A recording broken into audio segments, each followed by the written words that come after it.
십자가의 도는 하나님의 능력입니다. 라는 제목으로 말씀을 함께 나누도록 하겠습니다. 바울 사도는 이 고린도 교회에 보낸 편지를 통해서 고린도 지역에 그리고 이방 지역에 본인이 간 목적에 대해서 분명히 말을 하고 있습니다. 사도 바울은 예수 그리스도를 인격적으로 만났습니다. 아마 다메섹 도상에서 변화되었던 사건은 사도행전 9장에서 이미 접하셨을 겁니다. 다메섹 지역에 예수님 믿는 사람들이 있다고 해서 체포할 수 있는 그 체포영장을 받아가지고 잡으러 가죠. 가다가 가는 길에 예수 그리스도를 만나게 됐습니다. 그때 예수님께서 물었던 질문이 사울아 사울아 네가 왜 나를 핍박하느냐.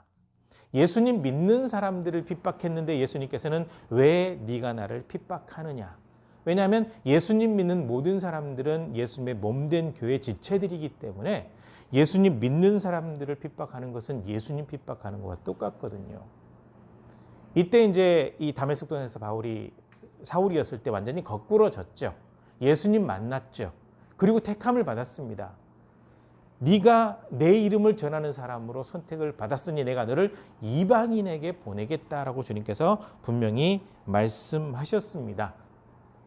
그래서 바울 사도가 선택받은 목적은 예수 그리스도, 즉 복음을 전하는 일이거든요. 그래서 바울 사도는 그 이후로 예수님을 전하는 일에 굉장히 열심입니다. 구약에 완전히 능통하기 때문에 구약의 말씀을 토대로 해서 구약의 그 모든 약속이 예수님을 통해서 어떻게 이루어졌는지 이것을 분명히 알려주고 예수 그리스도를 통해서만 구원받을 수 있다는 사실을 분명하게 알려주었습니다. 왜냐하면 예수님을 믿어야만 구원받는다는 이 진리를 바울 사도가 분명히 발견했기 때문에 그렇습니다. 그래서 믿음이 우선이거든요. 그래서 고린도 교회에 편지를 보낼 때에도 내가 여러분에게 보냄을 받았던 것이 세례를 베풀라고 보냄을 받은 것이 아니라 복음을 전하라고 보냄을 받았습니다라고 분명히 얘기를 하고 있습니다. 바울 스스로의 고백이죠. 세례가 중요한 게 아니거든요. 요즘은 예수님 믿지 않아도 세례 받으려고 하는 사람들이 있어요. 어떤 믿음의 기업이라든지 또 신앙에 기초로 한 어떤 학교에 교사로 들어간다든지 하면 세례 증서를 가져오라고 하니까 가끔 전화가 오거든요. 세례 좀 받을 수 있습니까? 믿음도 없어요. 교회는 다녔다고 해요. 세례 받으려고 하거든요. 그러니까 세례 받는 것이 중요한 것이 아니라 예수 그리스도를 믿는 것이 중요한데 세례 받는 데만 집중하는 일들이 요즘에도 발생하고 있어요. 근데 그때 당시 바울 사도가 편지 쓴 이 고린도 교회에서는 세례 받은 사람들이 바울에게 세례 받았다 이렇게 하게 되면 파당이 만들어지잖아요. 그래서 이 편지를 쓰면서 내가 여러분에게 세례를 많이 안 베풀었던 것이 오히려 하나님 앞에 감사합니다. 나는 복음을 전하라고 보냄을 받았지 세례를 베풀라고 보냄받지 않았기 때문입니다. 라고 분명히 선언을 하고 있습니다. 바울 사도는 어느 곳에 가든지 복음을 전했습니다. 성경을 읽다 보면 기적이라든지 이런 역사가 많이 나타나니까 가는 곳마다 기적을 먼저 행했나 보다라고 많은 사람들이 생각을 하죠. 그런데 성경을 자세히 읽어보면요, 그렇지 않습니다. 어느 곳에 가든지 말씀을 강론했다라는 거죠. 말씀 강조합니다. 말씀을 풀어서 가르쳤다라는 거죠. 여기서 이제 그 신약 시대이기 때문에 말씀은 구약의 말씀입니다. 구약의 말씀을 풀어서 설명하면서 예수님을 소개하는 이 과정, 이것이 바울 사도가 전도하는 과정이었습니다. 그러니까 어느 곳에 가든지 말씀을 풀어서 전하면서 예수님을 전했어요. 복음을 전했습니다. 이것이 중요한 사역인데 많은 분들이 기적에만 포커스를 자꾸 맞추고 있거든요. 그런데요, 저는 어린 시절부터 6살부터 신앙생활을 해왔고 중학교 2학년 때 성령 체험을 했기 때문에 기도하는 교회, 영적으로 뜨거운 교회에 몸담고 신앙생활을 했어요. 그래서 기도하는 가운데 기적을 체험한 사람들을 굉장히 많이 봤습니다. 그런데요, 그 사람들 가운데 지금 신앙 안에 남아있는 사람 많지 않아요.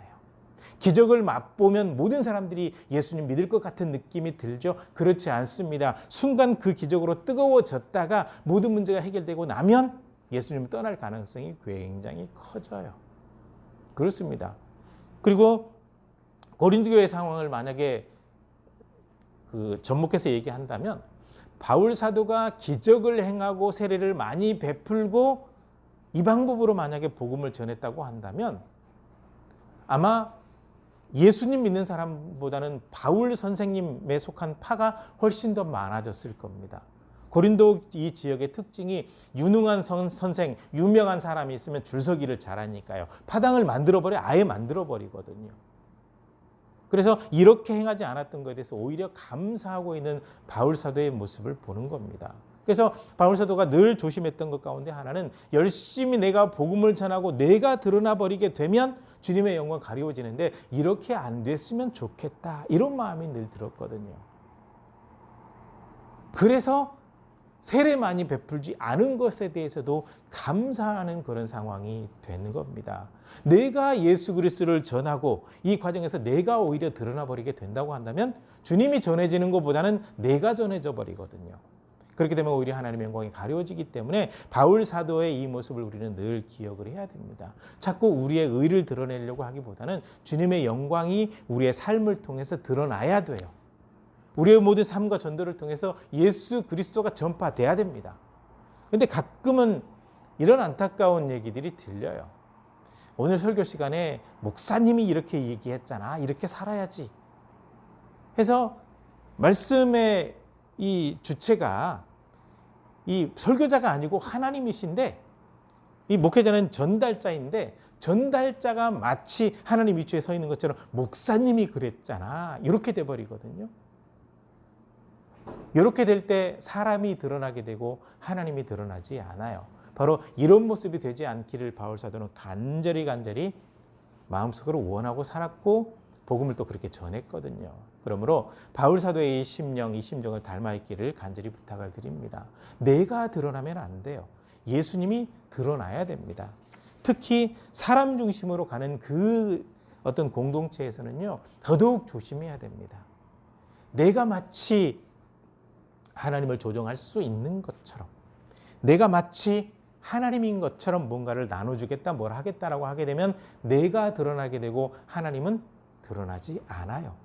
그렇게 되면 참된 복음이 전파되지 않습니다. 왜냐하면 우리가 전해야 될 복음은 어떤 놀라운 기적이나 말의 논리가 아니라 십자가의 복음이거든요. 십자가의 복음. 우리가 말씀을 전할 때 하나님이 드러나고 예수님이 드러나고 예수님의 십자가의 은혜가 드러나야 정상인데 그렇지 않게 되면 정상적으로 복음을 전하기 어렵습니다. 그리고 많은 사람들이 십자가의 구원의 진리를 이해를 못해요. 굉장히 어려워합니다. 하나님을 제대로 알지 못하는 상태에서는 절대로 이 진리를 이해할 수가 없습니다. 예수님의 십자가 사건은 구약으로 연결하면 유월절과 연관이 되거든요. 그래서 예수님이 유월절 어린 양이다. 유월절 어린 양의 피로 우리를 구원받았다. 이렇게 이제 많이 표현을 하고 있는데요. 이 유월절에 있었던 사건을 보게 되면 10번째 재앙과 연관이 되고 있습니다. 10번째 재앙이 있을 때 어린 양을 잡아서 우슬초에 피를 적셔가지고 문 임방과 설주에 피를 발라야 돼요. 그리고 그 집안에 들어가 있게 되면 피가 발라져 있는 집은 아무도 죽지 않아요. 그렇지만 피가 발라져 있지 않은 집은 모든 장자들, 사람의 장자뿐만 아니라 짐승의 처음 난 것까지 다 죽어요. 그 재앙이 있었습니다. 이 재앙이 있을 때 이스라엘 백성들이 피를 발랐어요.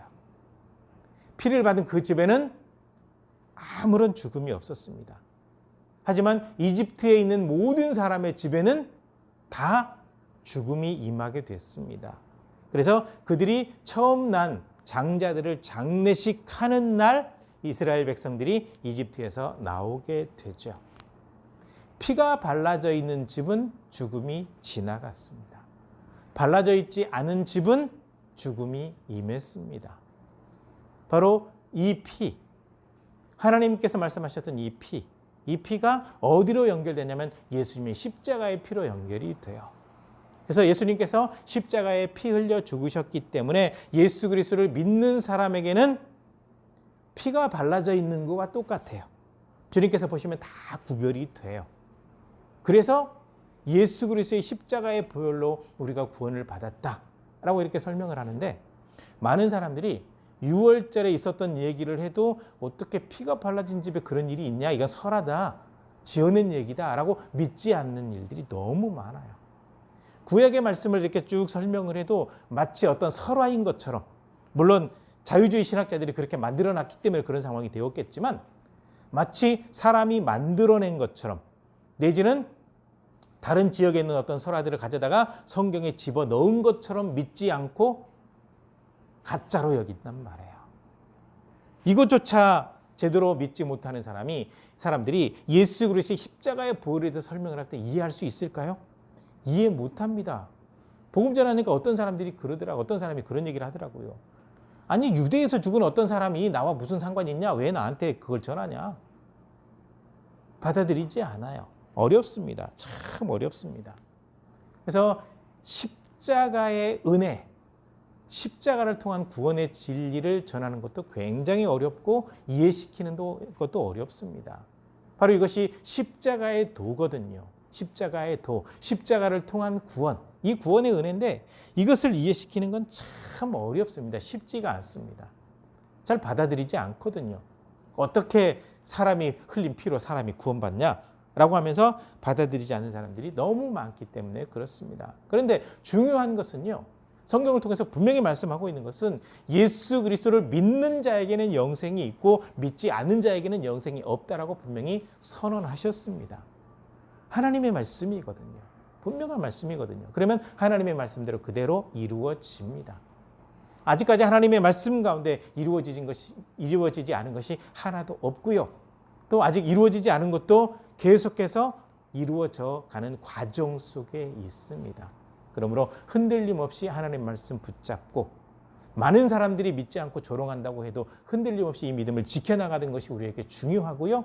이 믿음을 지켜나가는 과정 속에 예수 그리스도의 십자가의 복음을 전하는 것이 굉장히 중요한 우리의 사역이니까 이 사역을 주님께서 부르시는 그날까지 감당하는 저와 여러분이 되었으면 좋겠습니다. 십자가를 통한 구원은 유일한 구원의 길입니다. 다른 길은 전혀 없습니다. 이 세상에 굉장히 많은 신들이 존재하죠. 물론 그 신들은 사람이 만들어낸 신들입니다. 하나님 외에는 진짜 신이 없거든요. 그런데 굉장히 많은 신들이 있는데 그 신들 가운데 자기를 믿는 그 백성들을 위해서 목숨을 내놓은 신이 있습니까? 없습니다. 오히려 인신제사 바치게 하든지 재물을 바치게 하든지 생명 아니면 인생을 바치게 하든지 이렇게 군림하는 신이 대부분이고, 진짜 사랑을 베풀어주는, 생명 걸고 목숨 걸고 사랑을 베풀어주는 신은 없어요.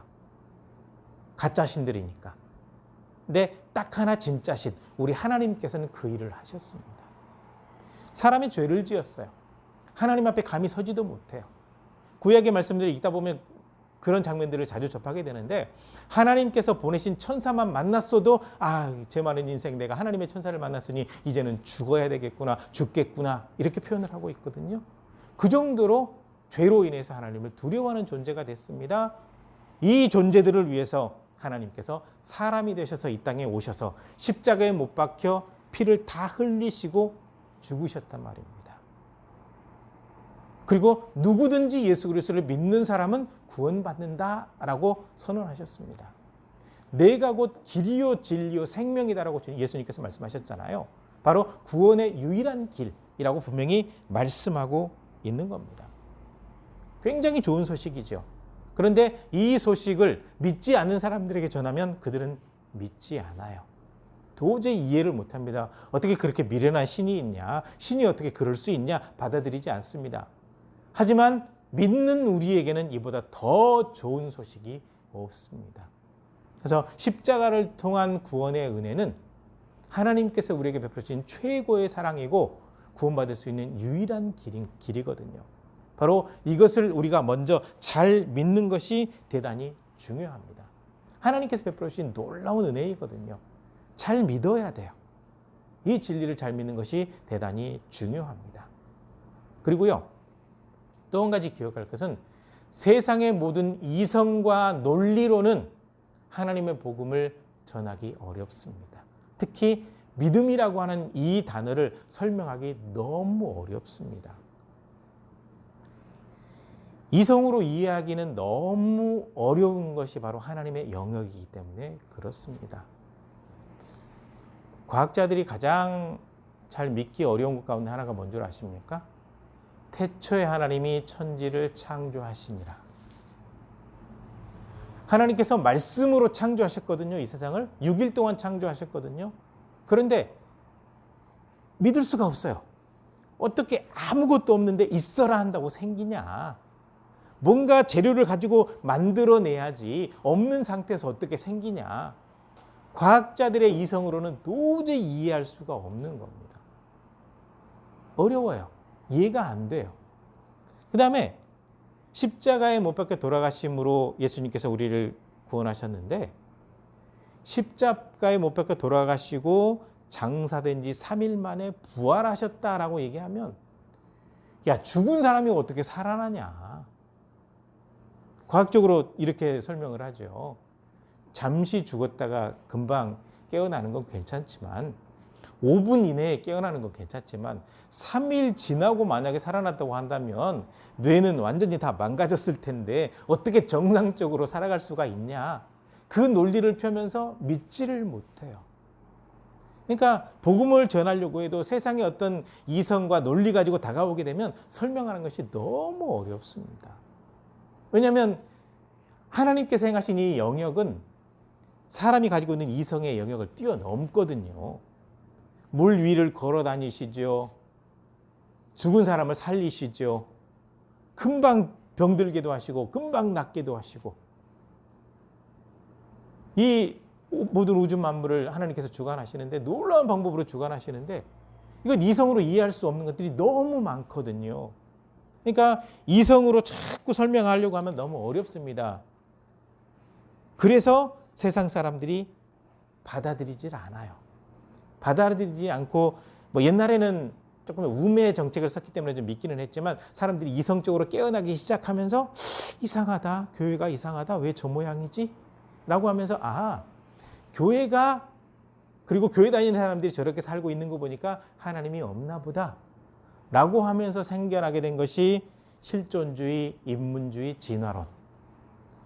그러니까 사람의 이성으로 하나님 빼버리고 이 세상에 존재하게 있는 모든 문제를 해결하려고 시도했던 것이 바로 그동안 우리가 배워왔던 그 모든 내용들이에요. 이렇게 사람의 논리로 증명하기 어려운 것을 해결해 보려고 시도를 했습니다. 그러다가 점점점 하나님과 멀어지게 되는 거죠. 그러면서 이제 무신론자들이 등장하고 있는데 무신론자들의 논리도 참 웃깁니다. 그러니까 뭐가 없다라고 증명을 하려면 없다는 증거를 찾아야 되거든요.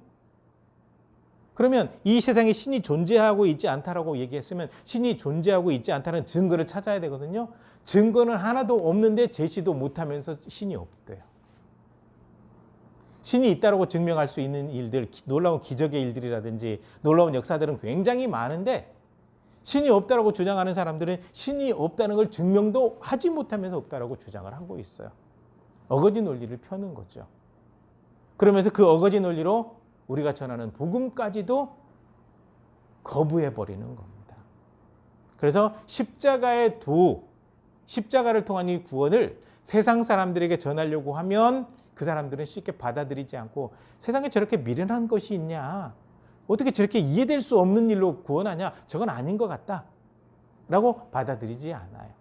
그렇지만 믿는 우리가 들었을 때는 이보다 더 좋은 진리가 없죠. 오직 믿음으로 구원받기 때문에 그렇습니다. 그래서 믿음의 영역은 이성으로 설명이 어렵습니다. 이성으로 설명하려고 노력할 필요가 없어요. 그러지 않아야 됩니다. 그래서 하나님께서 쓰신 방법이 전도에 미련한 방법이거든요. 전도에 미련한 방법인데 전도에 미련한 방법이라고 하는 것은 왜 이렇게 표현했냐면 전도는 시간이 많이 걸려요. 느릴 수밖에 없습니다. 자, 어떤 사람에게 예수님 믿으면 구원받습니다라고 얘기했을 때 순식간에 믿을 수 있는 사람 없어요. 그래서 설명하기 시작해야 돼요. 복음을 설명하기 시작해야 됩니다. 이 복음을 설명하기 시작하려면 성경을 가르쳐야 되거든요. 그래서 진짜 전도는 예수님 믿고 구원받으세요 이렇게 선포하는 것도 중요하지만 성경을 통해서 복음의 진리를 가르쳐 줘야 돼요. 그 과정에서 깨닫게 되는 거거든요. 이 과정이 없으면 깨달을 수가 없습니다. 여러분, 지금 한국교회가 굉장히 위험한 요소 가운데 하나가 뭔지 아십니까? 성경을 모르고 맹목적으로 믿는 사람들이 너무 많아요. 진짜 그렇습니다. 성경에 있는 내용조차 제대로 모르고 하나님의 말씀, 하나님의 뜻이 무엇인지도 제대로 모르는 상태에서 목회자가 이렇게 하라고, 교회 오래 다닌 사람이 이렇게 하라고 하면 그대로 따라가요. 성경과 어긋나 있지만 그것이 옳다고 생각하고 살아가는 사람들이 굉장히 많아요. 그래서 지금 변질된 신앙이 판치고 있는 것이 한국교회의 모습이거든요. 그렇게 되어버렸습니다. 왜 그렇게 되었습니까? 성경을 제대로 배우지 않고 말씀의 토대 위에 신앙이 안 서 있기 때문에 그런 일이 벌어지게 되었다라는 겁니다. 그래서 기적의 방법을 통해서 많은 사람들에게 예수님 계심을 전할 수 있어요. 그동안 기적을 통해서 복음을 전하는 사람들이 굉장히 많이 있어요. 그런데 기적을 체험하고 예수님 믿었던 사람들, 예수님 떠나는 일들이 훨씬 많아요. 불과 며칠 전에도 제가 그 얘기를 들었습니다.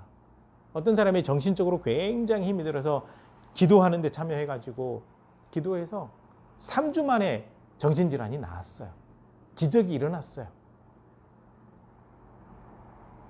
그리고 나서 교회 나오는 게 점점점 줄어들어서 전화를 한번 했답니다.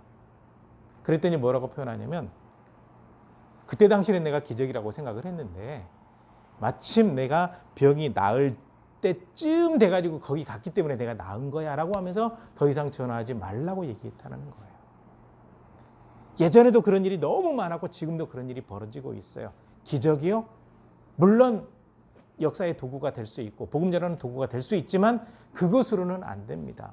그래서 하나님께서 선택하신 것이 전도라고 하는 굉장히 느린 방법, 전도라고 하는 좀 미련해 보이는 방법을 하나님께서 선택하셨다라고 바울 사도가 얘기하고 있는 겁니다. 세상 사람들은 자기 지혜로 하나님을 이해하려고 하니까 이것이 아닙니다. 하나님의 말씀을 토대로 해서 하나님을 제대로 알아야 되고 복음을 제대로 알아야 됩니다. 그러니까 시간이 걸릴 수밖에 없습니다. 그러니까 신앙인을 양성하고 훈련하는데 시간이 많이 걸려요. 그래서 경건에 이르도록 훈련하라라고 바울 사도가 권면하고 있는 거잖아요. 그런저런 훈련이 없이 신앙이 성장하는 것은 굉장히 어렵습니다. 근데 이 바울 시대 보게 되면, 이 고린도전서 이 내용에도 보게 되면, 이 유대인들 같은 경우는 야, 기적을 한번 보여봐, 기적을 한번 보여줘봐. 헬라인들은 철학을 하는 사람들이 많기 때문에 야, 논리적으로 한번 설명을 해봐, 제대로 좀 알려줘봐, 말로 한번 설득해봐, 이렇게 요구하는 사람들이 많아요. 오늘도 마찬가지거든요. 야, 네가 하나님 믿는다면서 기적 한번 보여줘봐, 네가 나 설득해봐, 그럼 내가 예수님 믿을게. 사람의 말로 설득하기 어렵습니다. 사람의 능력으로는 그들에게 복음 전하기 참 어렵습니다. 그래서 하나님의 말씀을 토대로 복음 전하는 것이 굉장히 중요하죠. 그래서 바울 사도가 어느 곳에 가든지 먼저 말씀을 가지고 설명하고 그 말씀을 통해서 예수님의 모든 그 구원의 사건까지 연결해서 설명을 한 거예요. 그렇게 될 때 시간은 많이 걸리지만 그들의 믿음이 돈득해지고 바르게 서게 된다라는 거죠. 십자가의 도를 전한다 라고 하는 것은 분명하게 확신이 있어야 전할 수 있는 거거든요. 그리고 그 확신은 말씀을 통해서 그리고 성령의 역사를 통해서 우리 가운데 차고 넘치게 되는 거거든요. 그렇게 될 때 제대로 복음을 전할 수 있어요. 하지만 이렇게 되어서 복음을 전해도 세상 사람들이 받아들이기는 참 어렵다는 사실을 알아야 돼요. 그래서 복음 전하면 금방 구원받겠지? 아니요. 그렇지 않을 가능성이 굉장히 큽니다. 그런데 한 가지 기억할 게 있습니다. 이 세상에서 가장 지혜로운 사람이 누구냐? 주님을 믿는 사람이 가장 지혜로운 사람이에요. 하나님을 경외하는 것이 지혜의 근본이다. 즉 하나님을 경외할 줄 알고 하나님을 믿는 사람이 가장 지혜로운 사람이다라고 선언하고 있습니다. 잠언을 통해서 말씀하셨거든요. 시작을 통해서도 마찬가지예요. 가장 지혜로운 사람은 바로 예수 그리스도를 믿는 사람입니다. 이 믿음을 가지고 있는 사람은요, 세상적인 학문을 많이 배우지 않았어도 자기 믿음을 간증을 통해서 금방 설명해 낼 수 있어요. 그래서 옛날 전도하신 분들 보게 되면 학교는 제대로 다니지 않은 분들인데 교회 다니고 찬송가 부르고 성경 공부하다가 한글 깨우치고 그래서 전도해서 가족들까지 복음화시킨 분들이 굉장히 많아요. 세상적인 어떤 학문이 아니고 세상적인 논리가 아니라 하나님의 말씀을 듣고 하나님께서 주신 그 믿음 그리고 그 지혜로 복음을 전하게 되고 기도하는 가운데 하나님의 역사가 나타나게 되니까 그런 일이 벌어지게 된 거죠. 그래서 이 세상에서 가장 지혜로운 사람이 누구냐? 예수 그리스도를 믿는 사람이라는 거예요. 하나님을 알고 하나님 믿고 그 복음의 진리대로 순종하면서 살아가고 있기 때문에 그렇습니다. 그래서 이것을 분명히 기억해야 돼요. 십자가의 도라고 하는 것은 믿는 사람들에게는 정말 좋은 거지만 믿지 않는 사람들에게는 감히 이해할 수 없는 영역이다. 이 부분을 분명히 우리가 인정할 필요가 있습니다. 그러나 그럼에도 불구하고 우리가 해야 될 일이 무엇이냐? 십자가의 도, 십자가를 통한 예수님의 그 사랑, 하나님의 구원을 전해야 된다는 거죠. 그래서 다른 말로 이렇게 표현하고 있습니다. 우리는 다른 것을 자랑할 필요가 없습니다.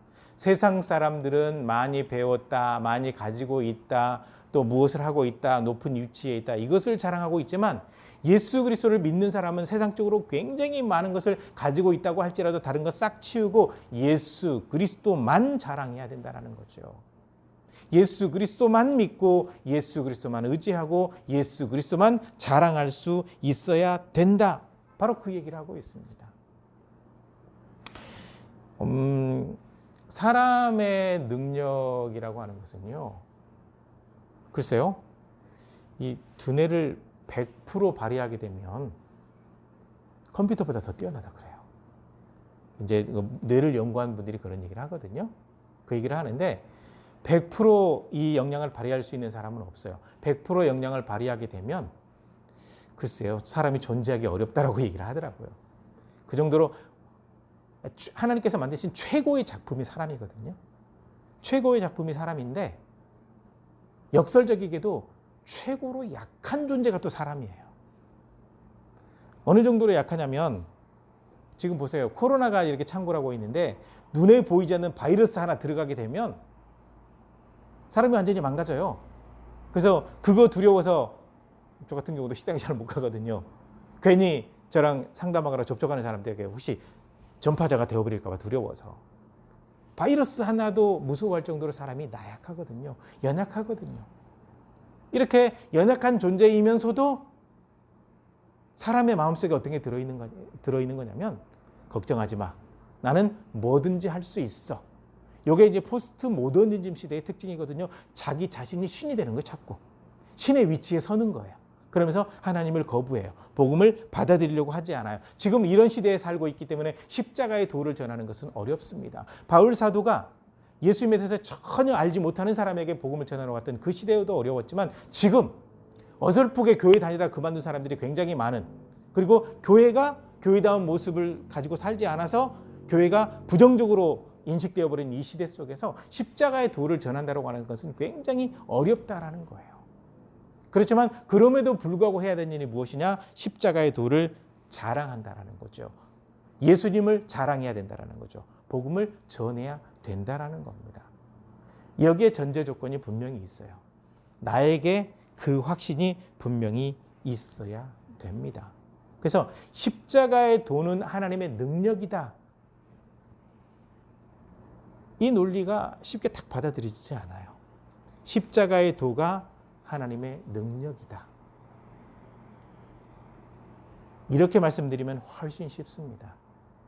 하나님께서는요, 십자가를 통해서 모든 사람들의 죄를 다 씻어버렸기 때문에 예수님만 믿으면 하나님의 백성으로 다 받아들이신다. 그래서 십자가의 도가 하나님의 능력이다라는 거죠. 하나님은 어떤 사람이든지 예수 그리스도를 믿으면 구원하시는 겁니다. 구원받아요. 하나님의 백성이 되는 거예요. 하나님의 자녀가 되는 거예요. 전국 백성으로 받아주시는 거예요. 그래서 십자가의 도가 하나님의 능력이거든요. 그러니까 우리는 굉장히 큰 능력을 가지고 있어요. 예수 그리스도를 믿고 있거든요. 십자가를 통한 구원의 은혜를 확실하게 믿고 있거든요.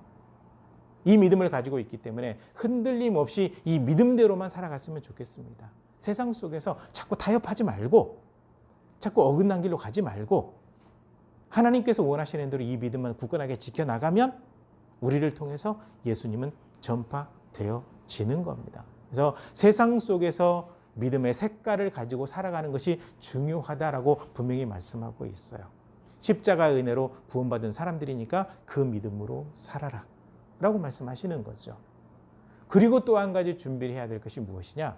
십자가의 도에 대해서 궁금해하는 사람들을 위해서 가르칠 준비를 해야 돼요. 그것이 바로 말씀을 통해서 우리가 신앙을 굳건히 세워나가는 겁니다. 이 과정을 통해서 십자가의 도가 하나님의 능력입니다. 이 믿음 가지고 세상 속에서 흔들림 없이 살겠습니다.